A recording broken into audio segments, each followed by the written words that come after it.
Welcome, Payam Khavari, uh, my tutor of the Baha'i Faith for 2 years now. And we would like to speak about the unity of mankind during this time of the coronavirus. So he's trying to give some tips to me and to others who is seeing this video, and maybe to bring up more consciousness. How can we live better in general through his beliefs on the Baha'i faith? So welcome, Payam. Thank you, Alex, for So having me here.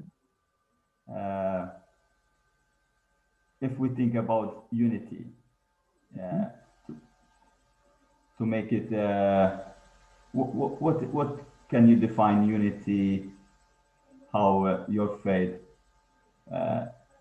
tells you, So can you define unity in the Baha'i faith? Well, Alex, this is a very common understanding of us, and it is a very natural thing that happens around us all the time. Look at a tree. A tree is the sum of different parts and elements which they are connected in a healthy way together, and they form what we call tree. The tree has its roots, has its trunk, its branches, the leaves, and all these parts are working in unity and unison, we can say, or in harmony with each other. So they make possible a living being, which is a tree, which demonstrates the power, which is the power of growth. This power of growth is not found only in the roots. It was not found only in the trunk or on the leaves.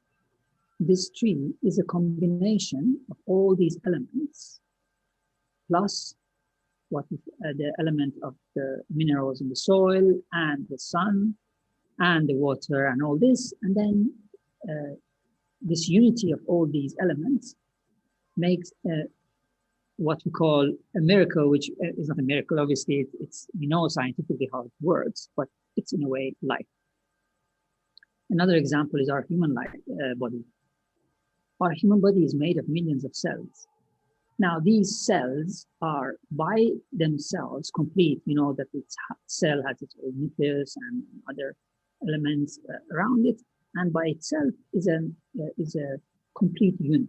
However, this complete unit cannot survive and cannot exist if it's not in harmony and healthily connecting to the other cells and does its function.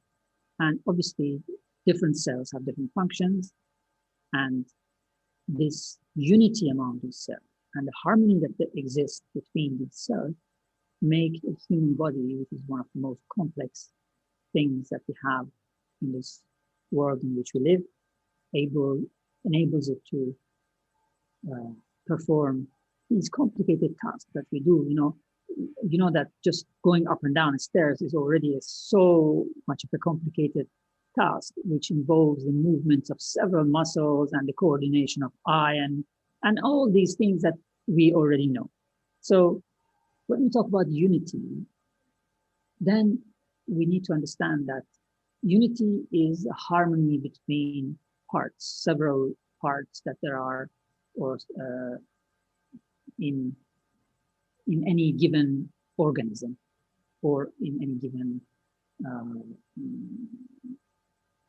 idea that we were talking about.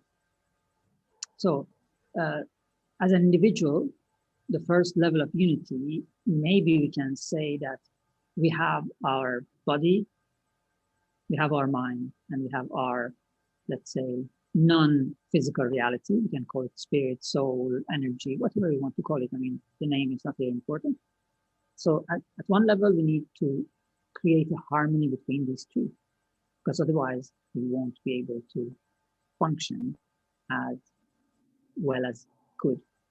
So that is within myself, within an individual, within the cell, remember that we said the cell of the body. So the cell needs to be complete and healthy. So there should be a coordination between the nucleus and the other parts that are in the cell, so that the cell is healthy and functioning properly. Once that is established, then there is another level of unity that we need to establish. Is the unity between the cells, how these cells healthily communicate with each other and coordinate their activities and enable each other to and help each other perhaps also to do what they're there to do. So once a human being has to a certain level established this unity within himself or herself, then we need to establish this unity among groups of people, because as you know, humanity as a whole is like a human body. And each individual, we can compare it to a cell in our body, or the example of a tree that we were saying, one of the cells in the tree. Now, if these cells are not working in harmony with each other, we're going to have problems. And the problems manifest themselves in different ways. You know that in human body, if a cell is not healthily communicating with the other cell, then eventually in the long run it's called cancer. And that brings about the end of the life of the whole organism. Now, if we apply this example to the whole society in which we are living, we see that how important it is, this idea of working in harmony, in unity. And unity doesn't mean that, oh, of course, all the cells are doing the same thing. No, the cell which is in our eye has a different function than the cell which is in our liver. So they are equally important for the one function that they do, but they are different. So we can't say, oh, you know, the cell in our brain is important, so the rest is not important, or vice versa. So in the society around us, it's the same thing. Every human being has a function and has something to contribute. It's like, we need to find. Yeah. It's like a collective agreement, you know? Yes. The brain and the heart, the lungs, they have to agree with each other to coordinate one living organism. So it's not about our brain or our mind, you know, what are we thinking, but it's a collection of instructions that arrive to the point of what we are doing. So eventually you are putting into example the microcosm into the macrocosm. So it's like a mirror, but in a large state. So if you are giving an example as a cell, and then the organs of, and then the human beings, and the universe, all, you know. So it's like there is a function, and that it has to be collective to work in unity in order to make the whole organism to work efficiently. So how you explained it is very beautiful, because like this, it's something that one can understand, that you cannot restrict like one part of the body. You don't take care of one part of the body and you expect that the whole body works. It's like you don't eat right, like you know, you eat so much sweets because your mind wants to self-pleasure, but then your digestive system complains, you know, what are you doing? You know, it's not good, but your mind tells, I'm feeling good, you know.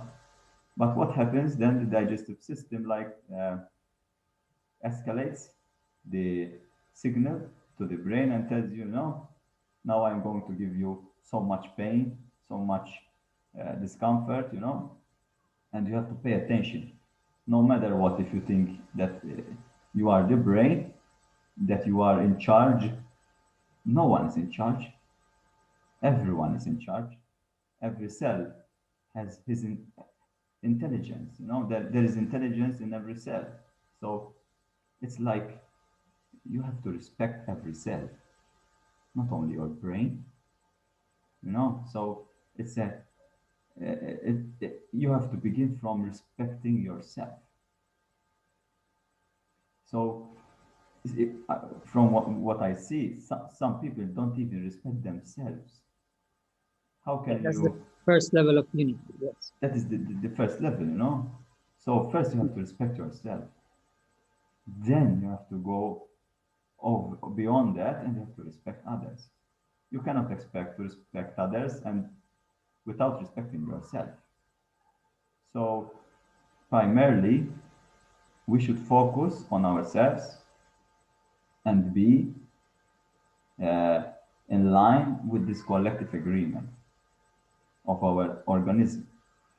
So we have to begin the unity within ourselves, you know, Yes. and then Absolutely. expand out as collective human beings. So, So what do you think about this? mm, I think that this is, of course, very true that everything starts from the individual. However, we should not uh, um, fall into the trap of thinking that I need to first be perfectly united with myself until I can be united with others. These two things go hand in hand. So, of course, it starts from me with a quest. So, when I understand that everything around me is based on this principle of unity and harmony, then the first thing that I can think of is to be in harmony and in unity within myself. However, I cannot pursue that line and say, okay, if I am okay with myself, I'll be okay with others. I need also to learn how to be okay with others because that is a different level, which requires different skills. To be in unity with myself, to take the example that you made about the food, I need to learn. So this is a skill that I need to learn of proper nutrition for my type of body. So I need to be aware of certain principles and certain ideas and certain combination of foods and other things. So the same thing happens in terms of myself. I need to understand what are my qualities, what helps me to feel better, what makes me feel lower in terms of a human being. So I need to avoid certain things as I avoid certain food, and I need to enhance or have more of certain other food or other things in order to be feeling good. So this is the level. This is one skill. Now, the other skills that I need to learn is how then my being okay with myself needs to be inserted in this larger picture, which is creating harmony and unity in my community. For example, many of us now are vegans or vegetarians. Now, if this principle, which is wonderful, which is respect for ourselves, for the planet, and all this, becomes a problem in terms of our social interactions, then we need to think how we need to resolve that. Because this idea of unity with myself cannot become idea of disunity with others. So it needs to be inclusive. So there are certain other skills that I need to learn. So I need to learn to be accepting that, okay, maybe I need to respect myself, but this respect is not also about myself, but it's also others. And sometimes today the society is not very much, let's say, geared towards veganism and vegetarianism. So if I go out eating, it might be that I need to content myself with simple food in order, or I can say, oh, you know what? There's no vegan or vegetarian food. I'm not going to go out. I'm not going to meet my friends, or I'm not. This is not going to be so. From that point of view, my well-being needs to be also a contribution to the well-being of everyone else. And these two things go parallel to each other, and there are two different skills that I need to learn. One skill set is for my individual things, and the other skill set is how to build a united community. Now, we know a great deal about how to build unity within ourselves, even though it's one of the difficult things that we do, and we spend our life in this, but we know very little about how to build unity within our community. What are the skills that are needed? What is this unity and harmony needs to be based on? Of course, at one level, we can say respecting others as respecting myself should be the principle. But this is a very basic term. What does it mean then now, all of a sudden? For example, in our communities, like in Malta, we are having so many different nationalities and cultures present, which sometimes the form that the respect takes is opposite each other. Now, what are we going to do? We're going to say, okay, one way of respecting is better than the other and eliminate the other one. This is not going to work, because then we'll end up by fragmenting our society. And so we need to be inclusive. So how are we going to achieve that? And how does that look like? Everybody can do whatever they want. That is not also something that, so you see, it's more complex than it appears. And we need to somehow have some principles which we base our unity on. At the first level, this unity within myself is the unity of myself as a human being, which I have some, my feelings, my spiritual reality, and so on, are in harmony. So at the spiritual level, we need to also, because we are basically human beings, are spiritual beings which are having a body here, and we're going through this life experience right now for a number of years. But our core is this intelligence that we have, this rational beings that we are. We can call it soul, we can call it, I mean, the name is not important now, but we understand that our core is something beyond this body and beyond our mind. So once I need to establish this unity within myself, so the basis of our unity should be based on what makes us all the same. We're all human spirits that are in a journey here. So this is what is the first and the most basic level of unity. No, now our cultures take different forms. The color of our skin is different. Our languages are different. The food that we eat is different. However, those are differences which are marginal. In reality, if we go core, deep down, our core is the same. We are, in a way, it's like you see in the nature, we made the example of the trees. How many types of trees there are? The tall ones, short ones, thin ones, big ones, small ones that give fruits, ones that they don't give fruits. Some fruits are eaten like this, some are ripe when they are on the tree, some others fall down and then become ripe, and all these differences. But generally, we say they're all trees, and we human beings, so this is the first level of unity that we need to achieve. Understand that beyond our differences, which are marginal, we are all the same. This requires not a tolerance, which is I tolerate others, but a deep acceptance of every human being. And we are not going to say, as you were saying, in our body, the cell in the brain is more important than the other cell, and I don't take care of the other one, and so on and so forth. It's the same thing. We cannot say, oh, I am from this part of the world. This part of the world is more important than the other parts of the world, so let's not care about the other parts of the world. It doesn't work like that. So we need to take care of each and every human being. And until there is someone who's suffering, then we as a whole cannot be happy. But then that requires tremendous amounts of resource. How can I help all these millions of people today that are suffering? Now, this requires a system in the society which is based on this. The system that we have today is these nationalistic systems in which we have nations which are the highest entity they have built right now in the history of mankind, which is wonderful. They have arrived to this, which they think about their own little bit. They are like the cells of the body again that are thinking only about themselves. And as we said, this looks like a cancer. That is why we're having all these problems in the society today, because everybody is thinking about their own little bit. But that little bit cannot survive if it's not in harmony with the rest.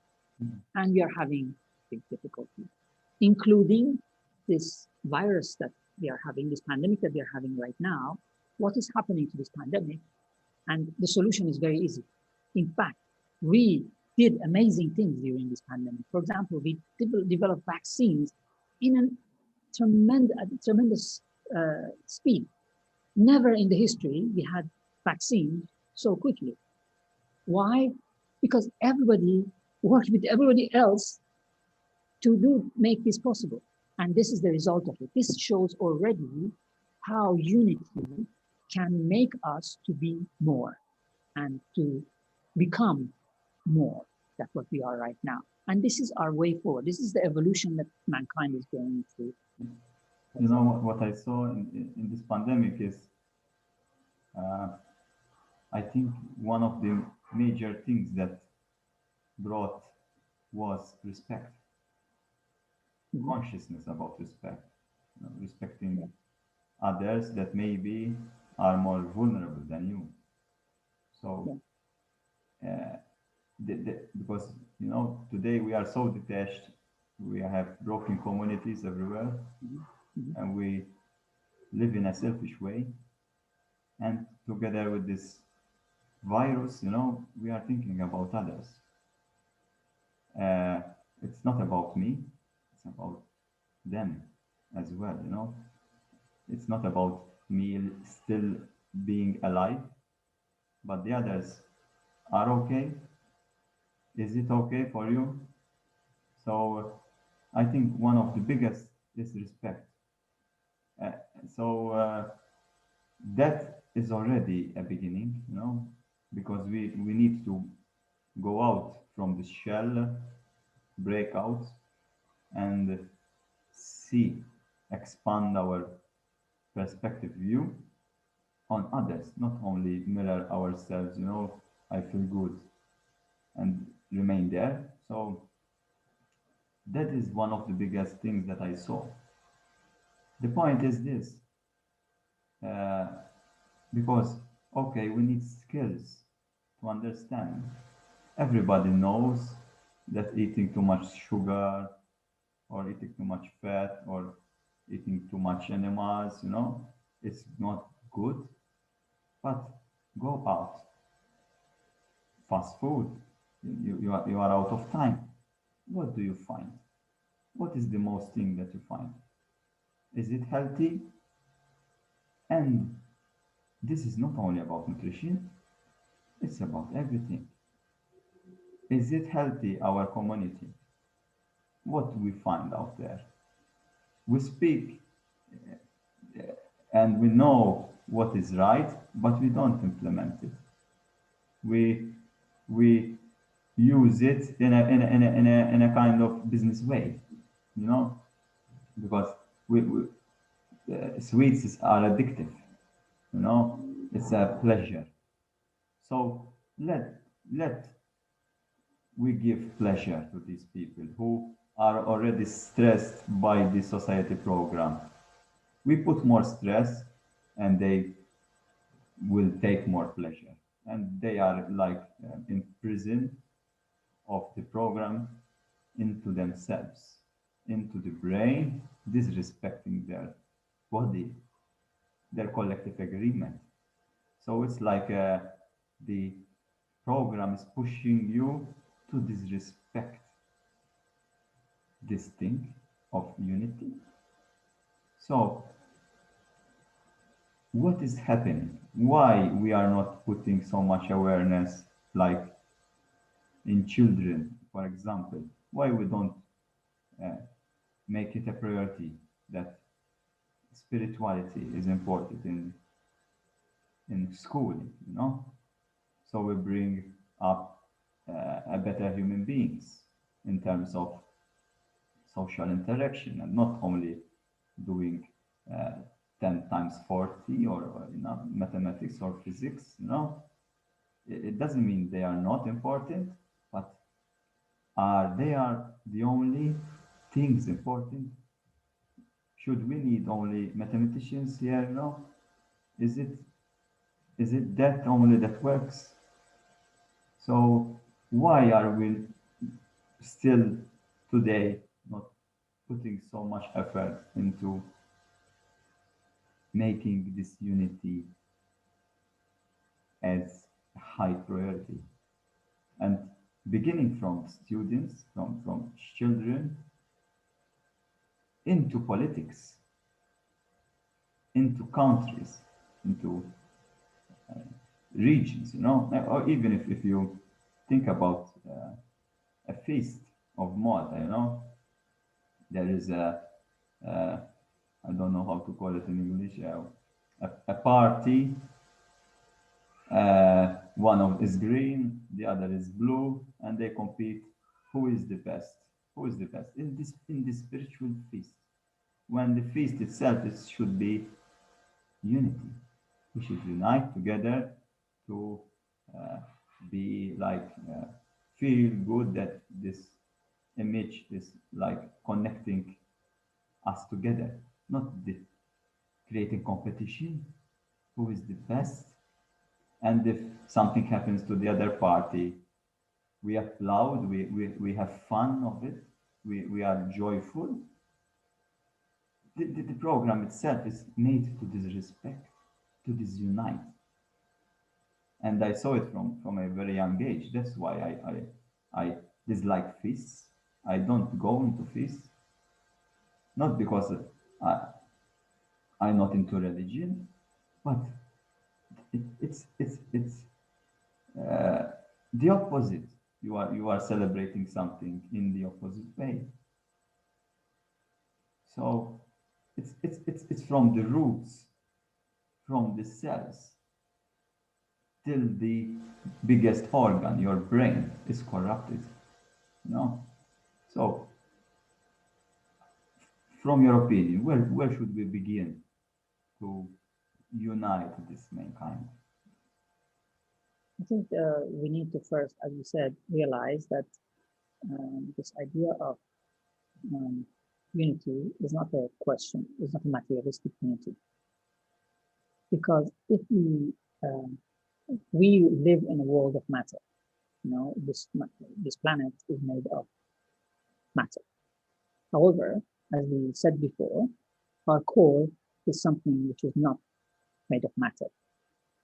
So, and has its own principles with which it works. Of course, the same principles apply also to the world of matter, but at a different level.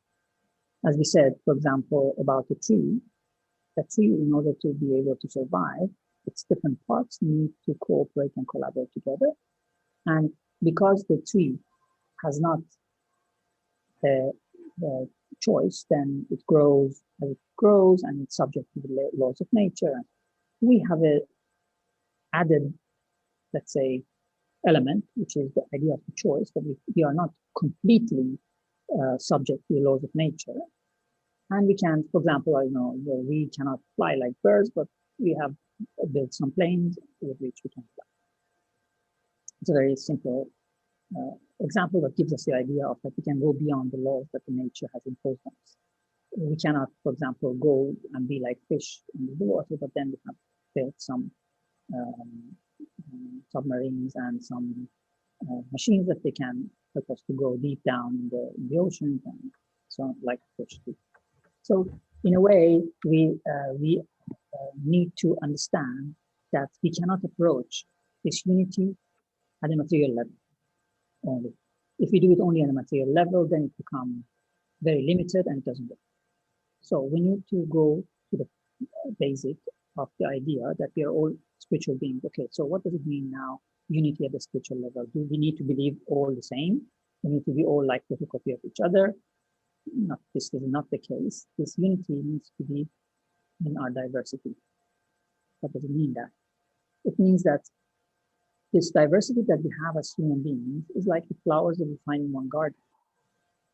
If they're all the same color, it's beautiful, but the beauty is limited. But when you have a garden which you have beautiful flowers of different colors and some plants which actually don't have flowers but are only green in the middle and so on and so forth, then it makes the garden more beautiful. So this is we need to realize that we need this diversity, and diversity is to be appreciated.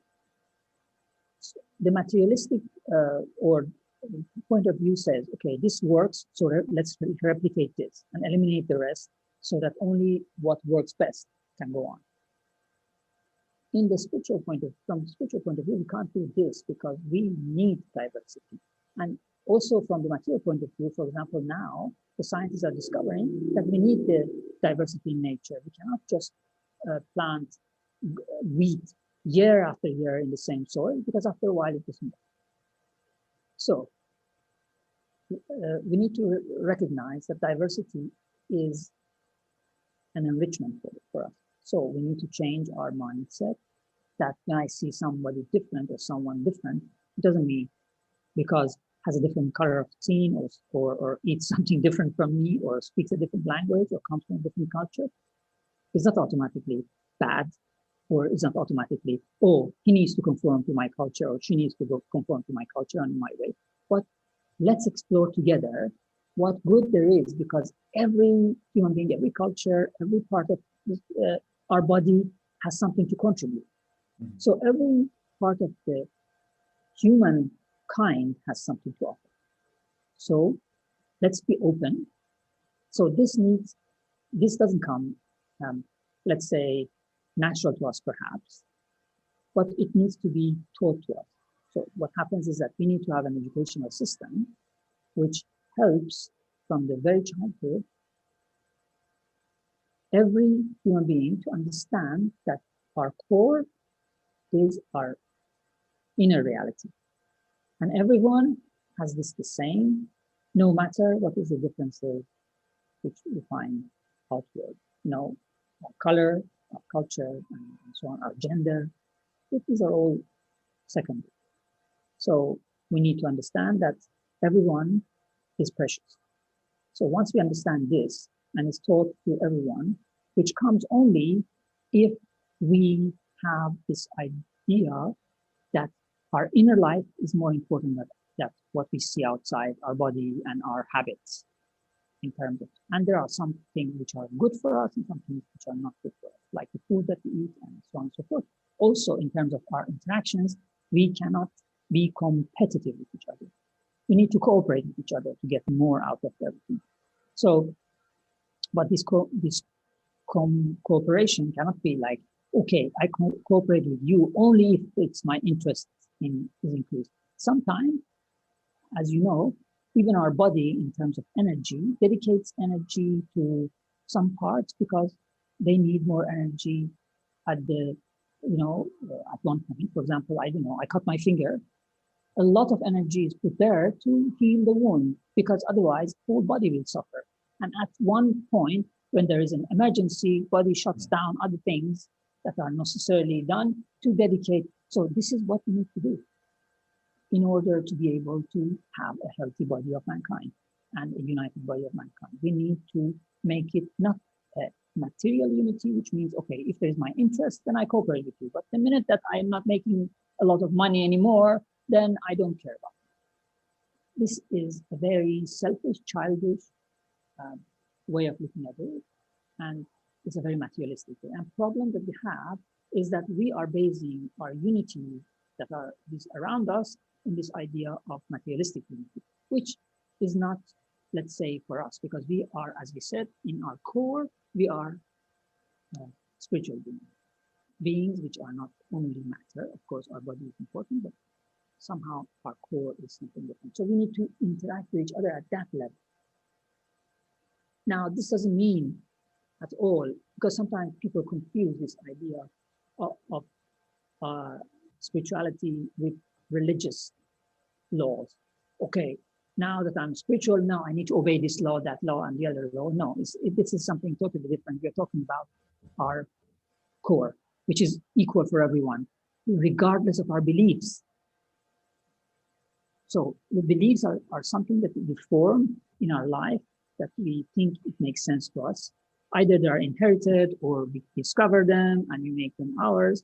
But what it is important to realize that we are all the same.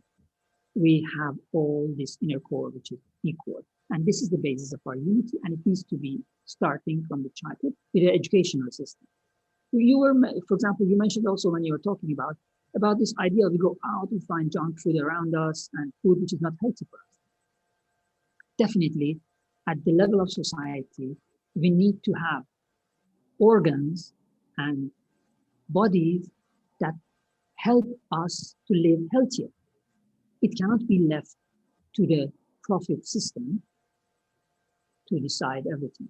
If something is discovered that is harmful, it needs to be somehow, there needs to be a body strong enough to stop it. For example, we take the example of tobacco, the cigarettes. For a long time, because it was considered even, relaxing to have a cigarette. In the 1960s, there were medical doctors that were made adverts. But then we discovered that actually that is causing cancer, long-term problems and things like that. But it took a long time and still is not properly implemented, the whole thing, because we always find ways to go around the law. We need to have systems in place that helps us to do this. And for this, we need, at this level in which we are living in the year 2021, a world entity that coordinates, our world entity in our body is our brain. Our brain coordinates the activities of our body. And without our brain, even if we have healthy organs, we won't be able to function because we need a one central coordinating system. So humanity as a whole needs also a central coordinating system. Now, this is not, and you know that our brain does not discriminate, does not say, oh, I'm not going to send blood to the little finger of my toe because it's not as important as it is the eye. So forget about it. The coordinating entity needs to take care for everyone, regardless of their importance. And this is where we need to go. We need to have an entity which cares for humanity as a whole, realizing that the greater good is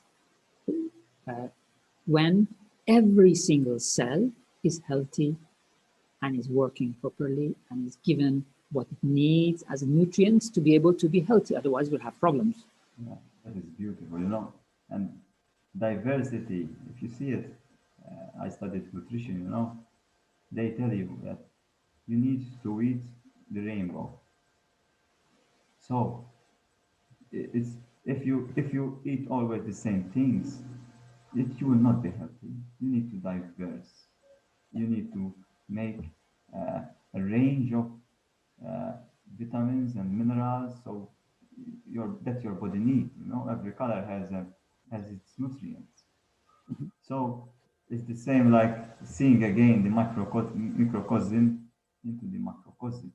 It's always there is this mirror. So why when I cut my finger, it's a very small cut. It's a paper cut, and you feel pain. You feel so much pain, What is this? Where is this cut? And you think about it, and because of the paper, So next time, make sure you pay attention. Don't handle it properly, But what about the macrocosm? When there is this person, in it could be a neighbor, it could be someone from another city or another country, Why we don't feel that pain? Is it not part of your macrocosm? Is it your paper cut? So why we don't feel it? That we need to do something about it. If the body doesn't recognize there is a paper cut, the paper cut will remain there forever. the, the, the red cells will not, uh, and the immune system will not go there to close the wound, it will That's right. remain. Like, so that is what happening. We are full of paper cuts in this world, and we are not recognizing them.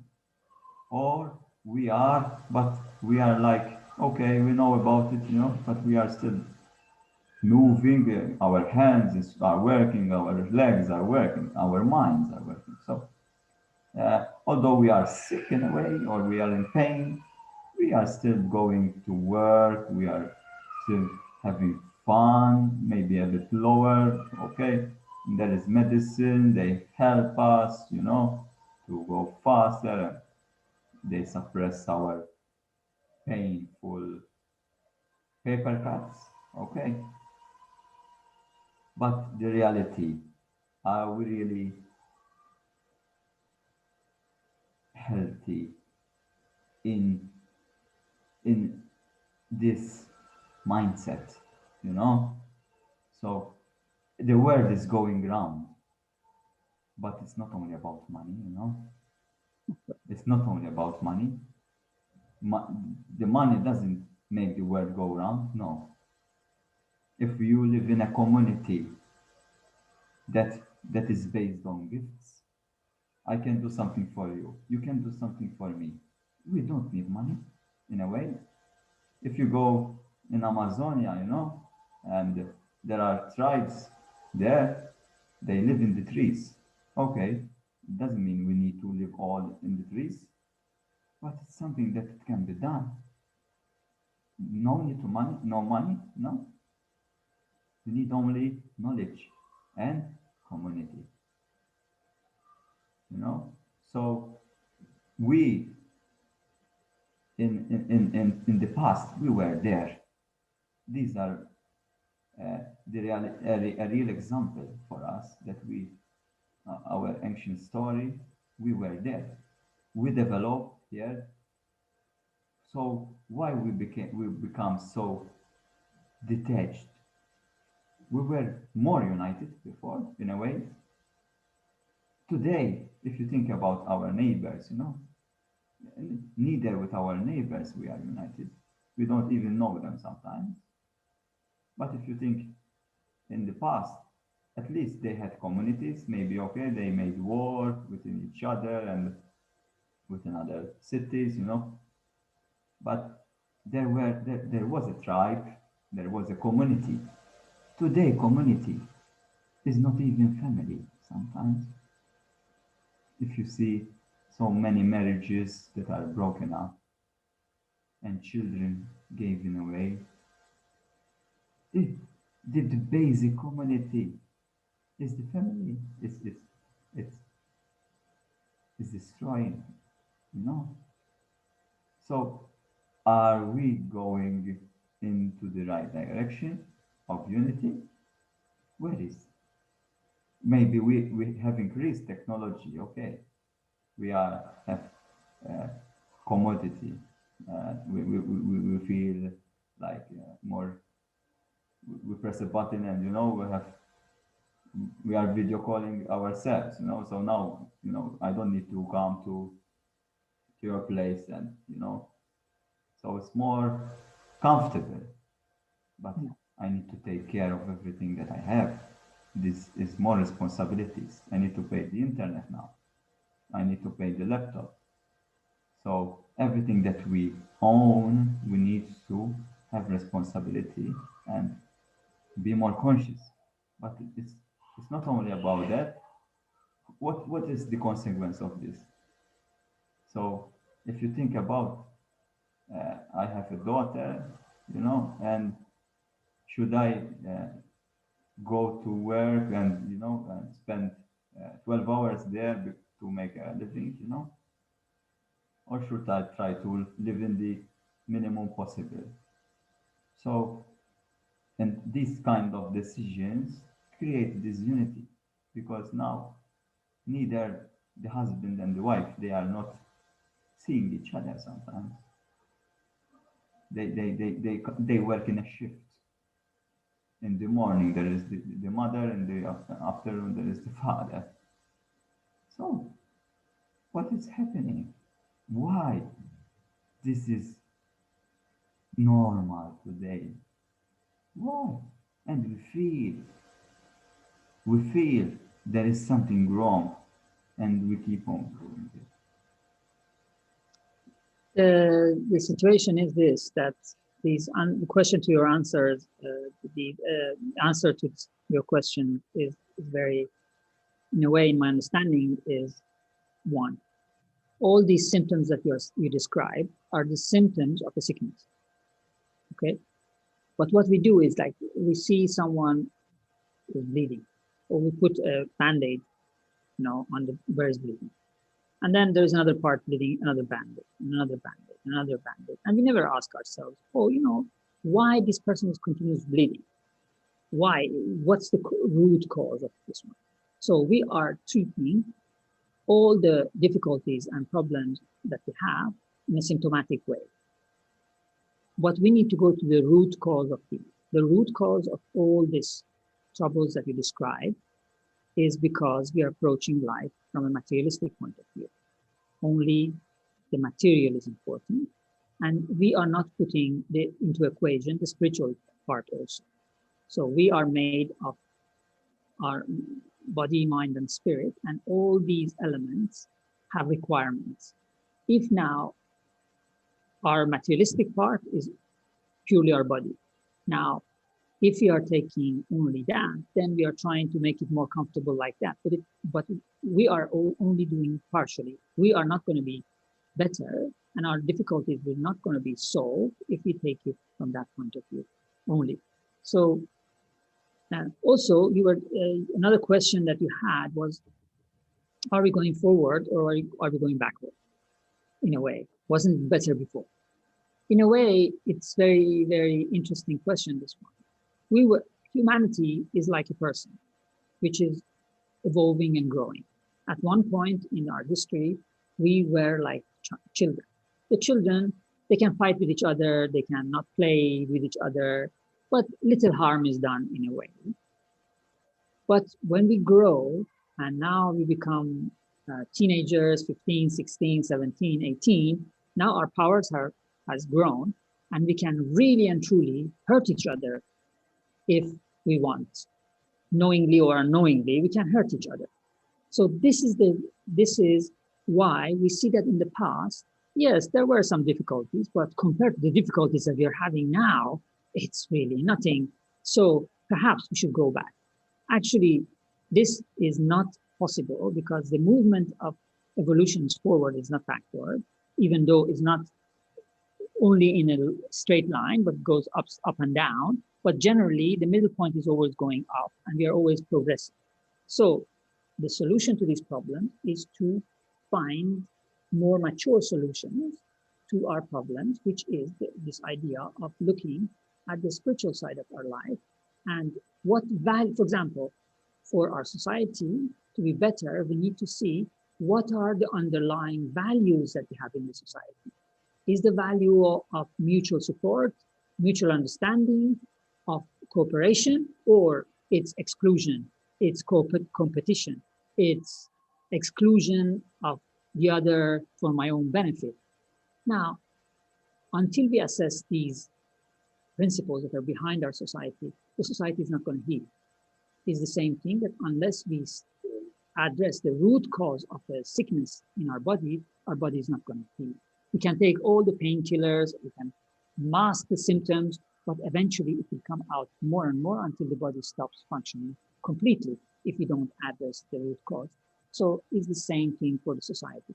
And I believe that our evolution will bring us to address that, because at one point we will realize that going on like this is not going to work. As you see, for example, recently we had a setback of this in the general situation of let's say, how we govern our countries. In one of the biggest democracies in the world, which was the US, we had gone to a certain way of doing things, and we realized, okay, that way of doing things actually is not healing us, and we're becoming more sick. So we try now to go and address things in a different way. Now, how that is going to work, unless we address the root cause, I don't know. But I think that more and more we're realizing that that is important to do. So in our society, we are going forward, and we need to balance our society between the spiritual needs that we have and the material needs that we have. There need to be a harmony and balance there. And there is no society that can work only on the spiritual level or only on the material level. These go hand in hand. As a human person needs to be united, and all the needs of the body and the spirit and the mind needs to be addressed. Otherwise, that person cannot function properly. Beautiful, beautiful. You know, from what I think and experience, you know, every day, I think time is the most problematic thing.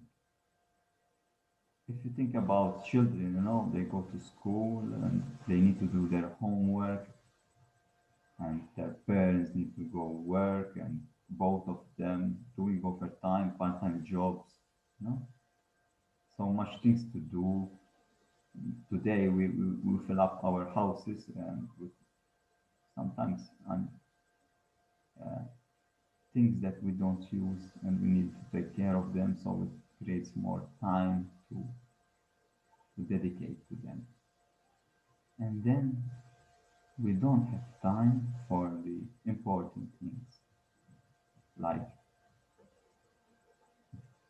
understanding a faith, you know, like the Baha'i Faith example. What is this Baha'i Faith?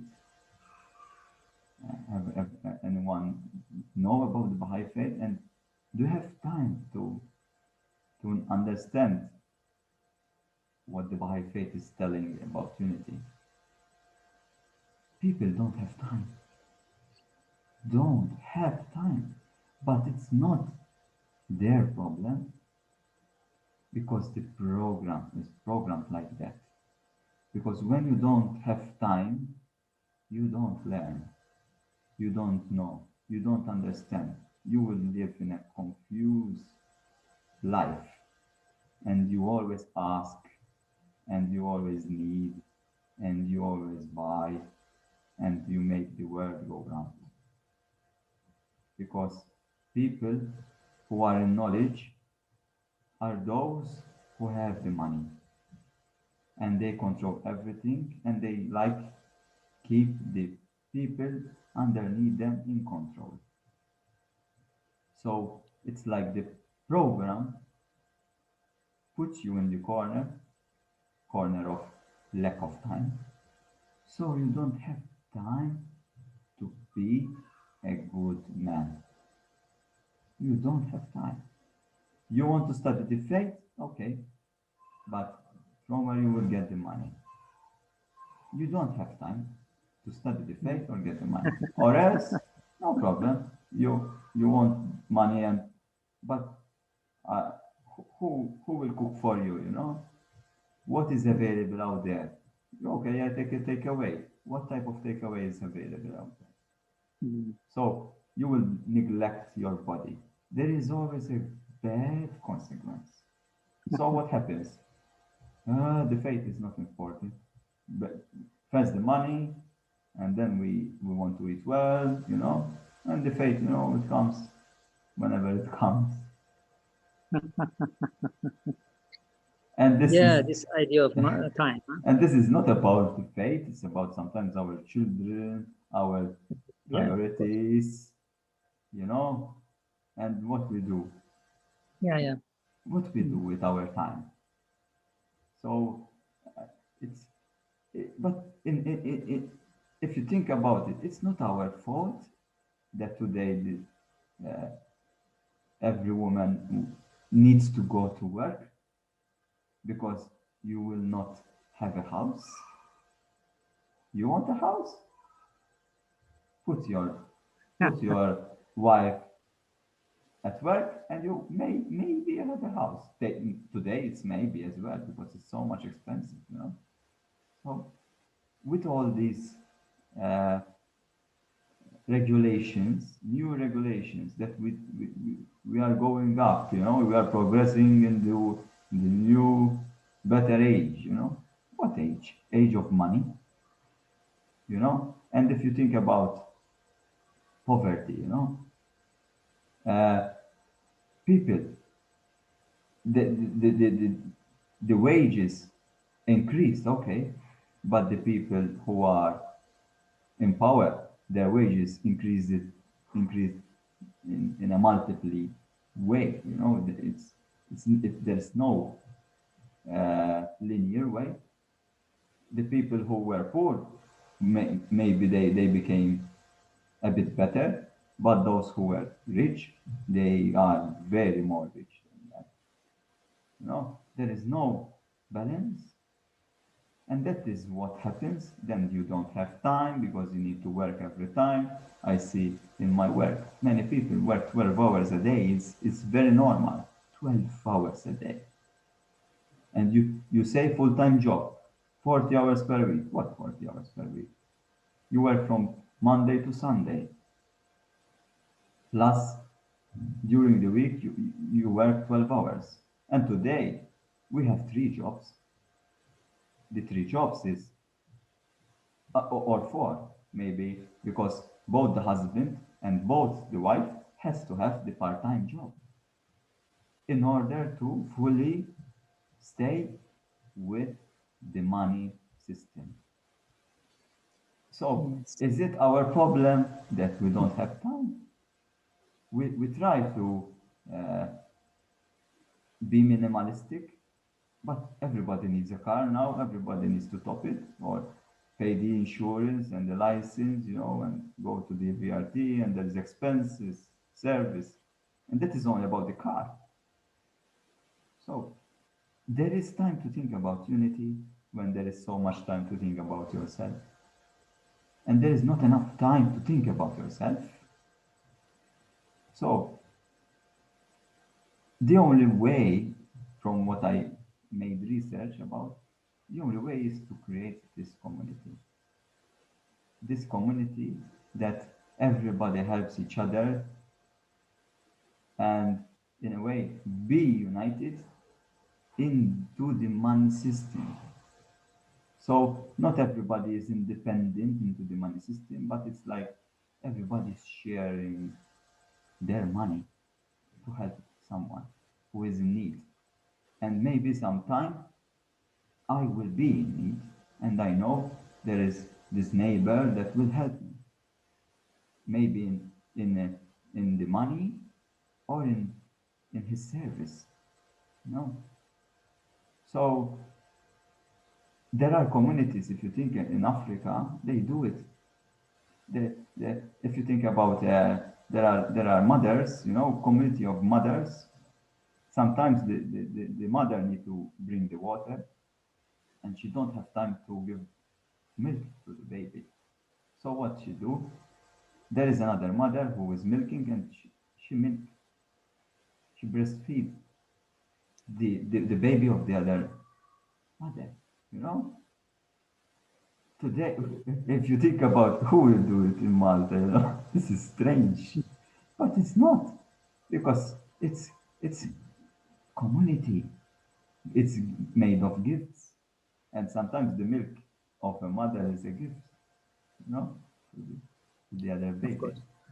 Mm. So how are we going into that state?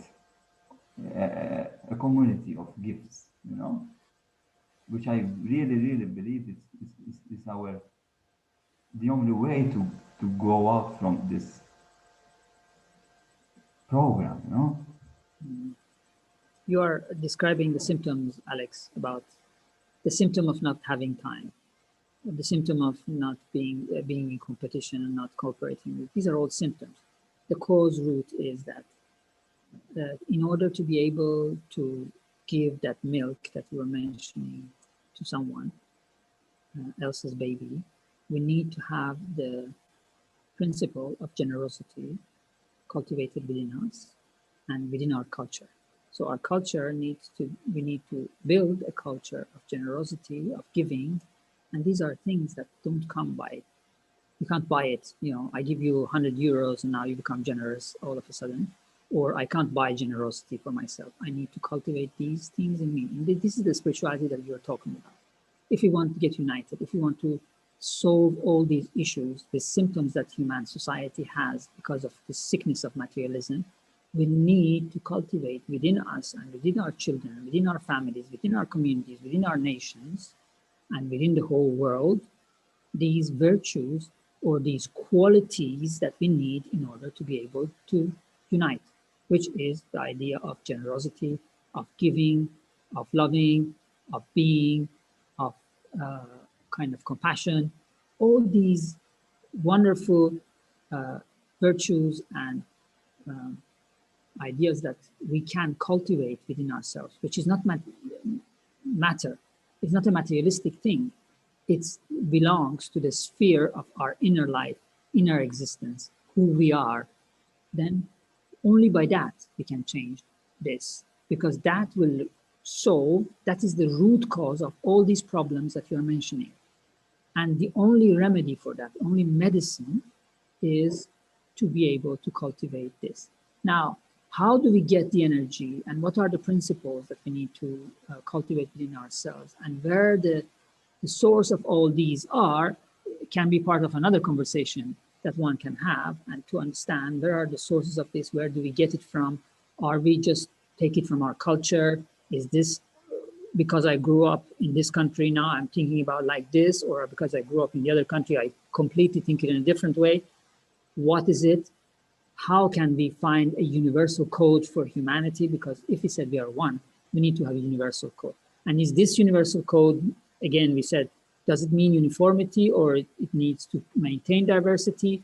This we talked about also. These are all elements that we need to think about, and it's not that easy, and it's the next stage in the evolution of mankind. But I believe that this is where we are going, and this is shared, is a shared understanding that all the people in the world, which are now 7 million people around the world at least, who are sharing this vision in the Baha'i communities that you find around the world, they're trying to implement this idea that we need to cultivate these virtues within ourselves, and these virtues obviously need to be shared also with the others, because otherwise it's going to be just an idea in our head instead of being a reality.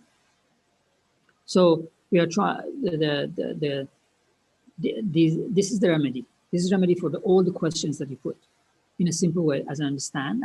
And this has been given to humanity some 150 years ago by Baha'u'llah, who was a great teacher of humanity, which he, for example, you mentioned this idea of disparity between extremes of richness and extremes of poverty, which there is now in the world. And he already 150 years ago, which this disparity was not there as it is today, talked about this and said, you know, as we are going towards unity of mankind and things are going to evolve, we will have this problem. So we need to have a solution for it. So we need to have some mechanisms that abolish the extremes of poverty and the extremes of richness. Obviously, there is a difference in between, so it doesn't mean that everyone has the same thing, but these extremes need to be eliminated, obviously. And that is, for example, how that can be eliminated. A taxation system, as you know, in the world that there is today, is really struggling to do that. But it needs to become from, again, this idea of generosity. So I need to give, and that is the principle by which I live. So I give not only my money, but I give my time. I give my milk. I give everything that I have. So for that to happen, I need to cultivate this idea of generosity and this principle and this virtue of generosity within my heart and within my soul. So this is somehow what we need.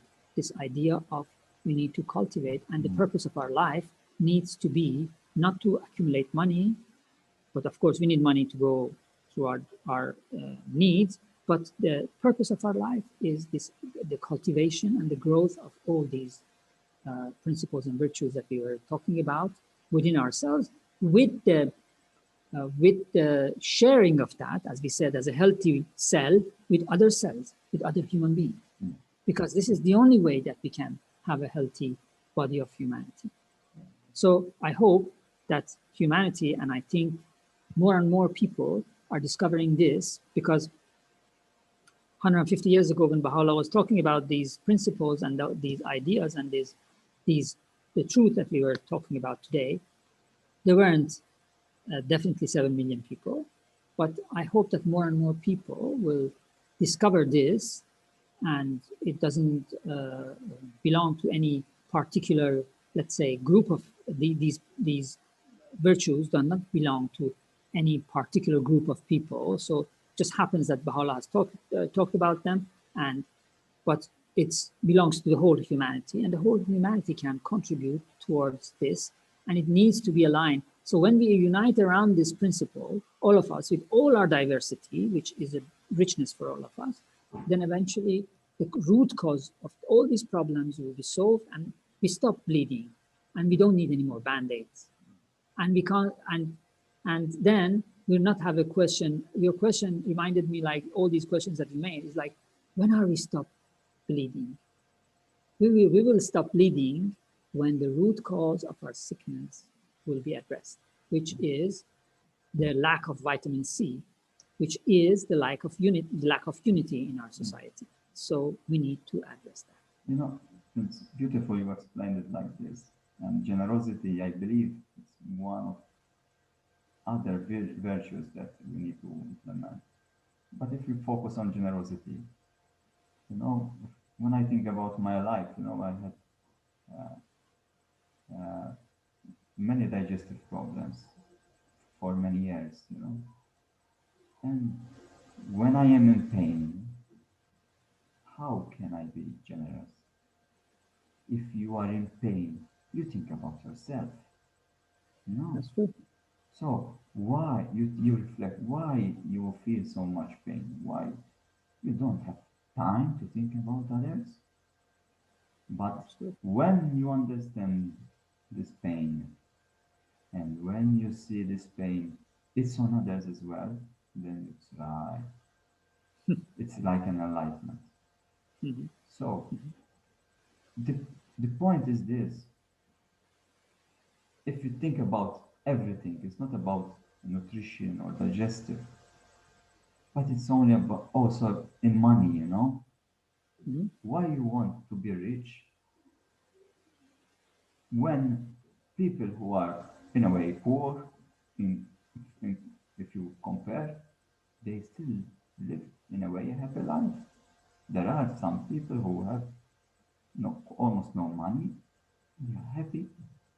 So why do you need millions, thousands, you know? Why? Is it better to share it, that money, that wealth, that food or water, you know, with others who don't have?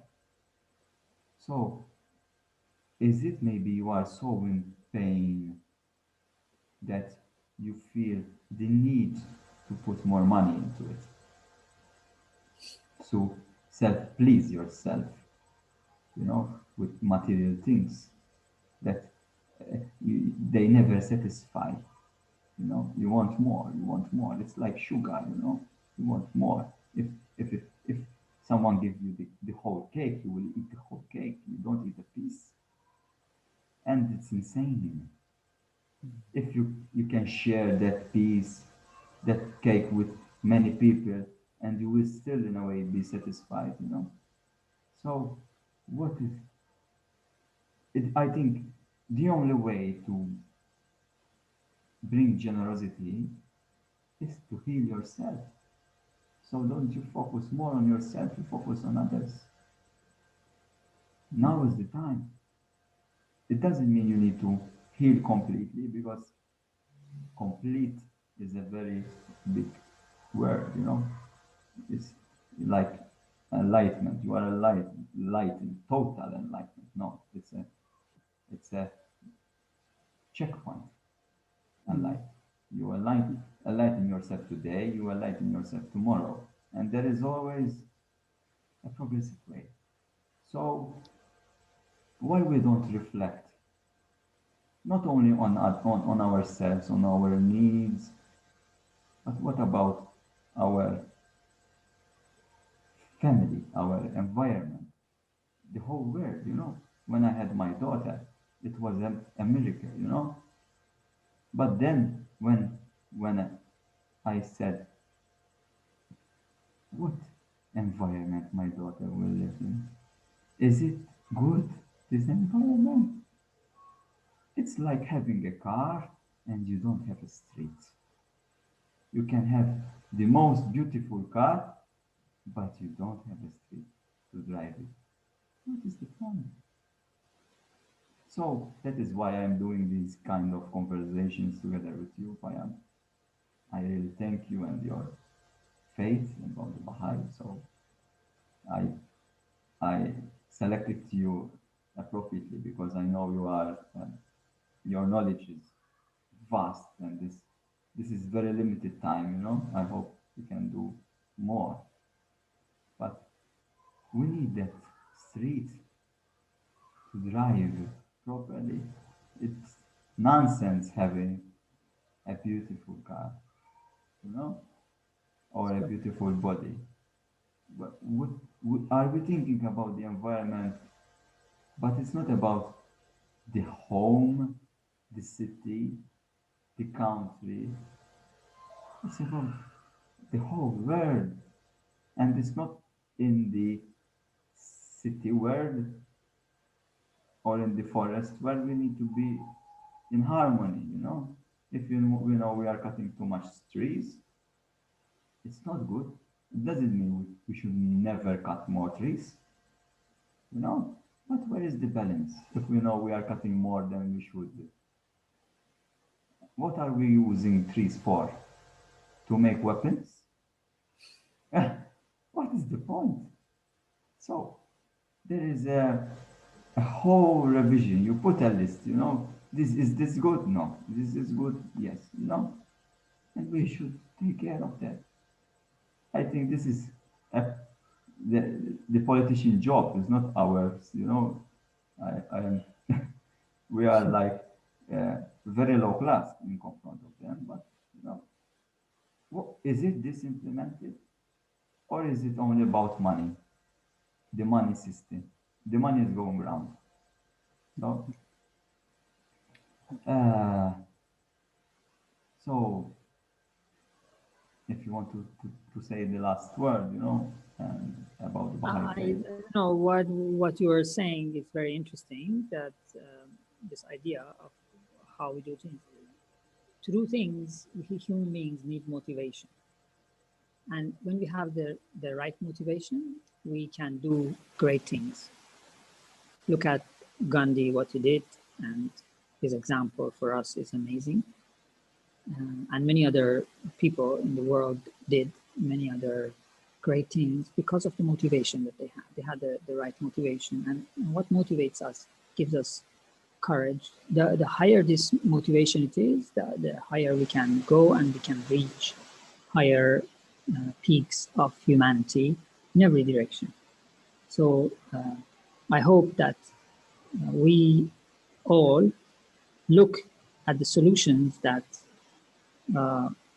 Baha'u'llah has given us for all these symptoms that we described, and we see if it works, then we can all decide with our own minds, independently of our culture, independently of our upbringing, but we very dispassionately examine this principles and these solutions for the uh, united humanity that Baha'u'llah has presented us 150 years ago.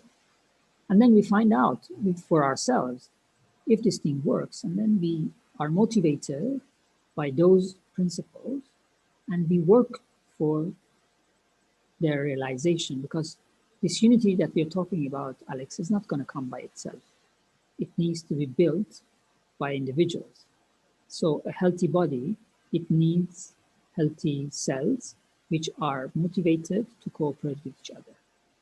And as we said, it requires a whole system. we need to build this system so that humanity of the future will not have the same problems that we are having today.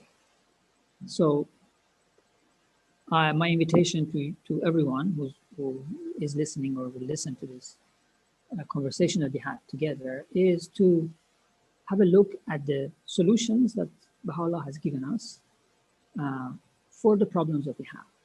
And if we find them that are with our own mind, which is not biased, but really dispassionately, if we think that these could work, then we can apply them in our life and try to build what these solutions, to implement these solutions that has been given to us by Baha'u'llah.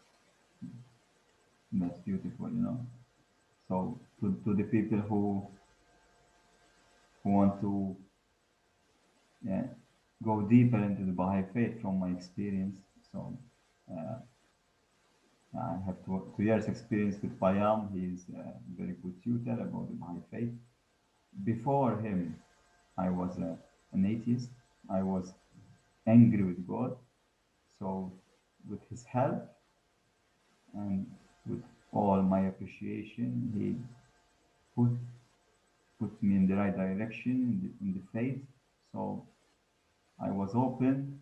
I was scared in a way as well, you know. So and I had I still have some things that I need to assure myself, but I really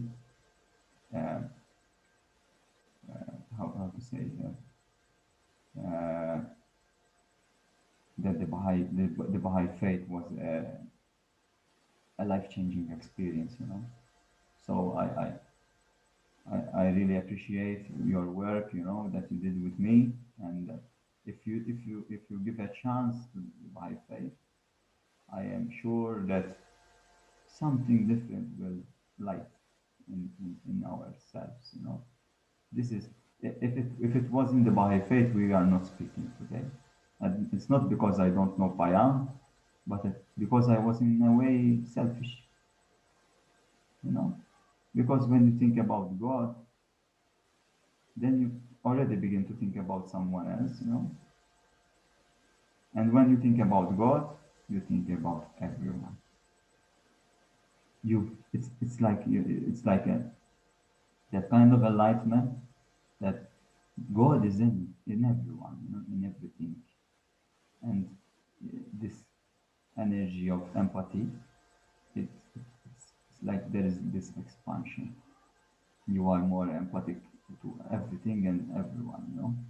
And then you begin to take care of not only yourself, but to everyone, to everything. Even that these things that maybe they are nonsense for you, you know. Uh, Especially when I have my daughter, you know, sometimes we buy vegetables and there is this snail into the vegetables. You know, you can put it in the garbage, or you can put it on the soil, and you can teach respect nature. You know, why you should kill it. You know why? And if you want that someone put you in the garbage, you know, is it only a snail? But you know, God is in everything. So respect goes from below to up, you know. So I really appreciate that. I thank God that I know the Baha'i Faith together with Payam. So, and I know that you are doing something about. They are. I don't know if you can say about what the Baha'is are doing now in San Juan. I don't know if you can mention it. Well, the idea, very briefly, is that here we are trying to actually create this united community. Because, as I said, this unity is not going to come by itself, but people need to build it.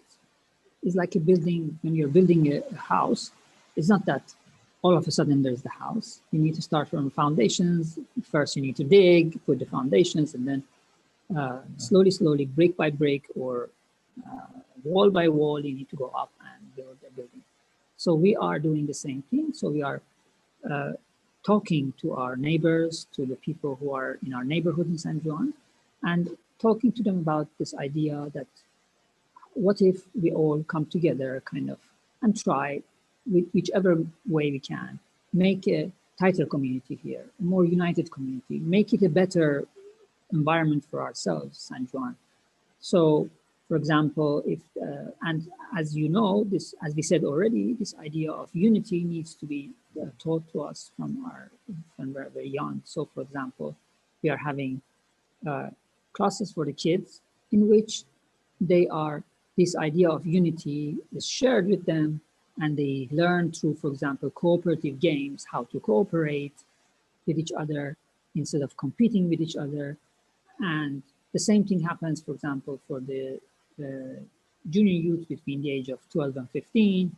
They have their own programs in which, again, they reflect about these values of generosity, for example, that we were talking about, and how what's the shape, what shape it takes in their lives. And then they have service projects. The same thing happens for the adults. We have classes in which we study again this idea of unity, but not only that. For example, the other time we had a very simple project of cleaning the park that was there. So all of us came together, we did that. So there are different projects at different levels. For example, this week we were thinking, okay, maybe with this lockdown, there will be people who might need shopping done for them, or they might need. So let's see if how we can help people and how we can. So there are different ways that we are trying to build a more united community here in our neighborhood. And like what we are doing here, it's happening in every country in the world where the Baha'i communities are, because the purpose of the Baha'i communities is to bring unity to everyone, regardless of their background, or their culture, or their religion, or race, or gender, or any differences that we said. These are marginal. So that is what we are doing here in San Juan as a community in a very short. Beautiful, and with COVID, COVID is the form of disunity, everyone putting the mask, and it's already, there is this barrier, this, Yeah. and antisocially, in a way, it's very beautiful. You are trying to balance this, especially in those times. Yeah. So I hope you will succeed in a way. I'm sure there will be benefits of this. So, of course. And it's a difficult time right now, because we need to respect all the regulations that there are, online stuff, and which is not the same as being in presence, and being careful and all this. But definitely we can't give up this. This is a work that we are here to do, and each one of us needs to contribute in whichever way one can.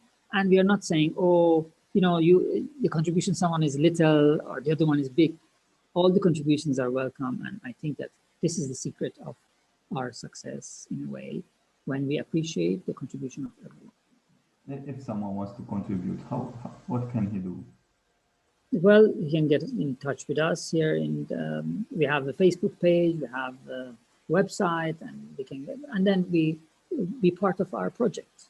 We have many other projects. If they have some project that they want to implement for the betterment of our neighborhood or their neighborhood, we are also happy to help them and be part of their project and whatever it is, because this is something that we need to build all together. It's not just for the Baha'i community, but the Baha'i community is just the promoter of this.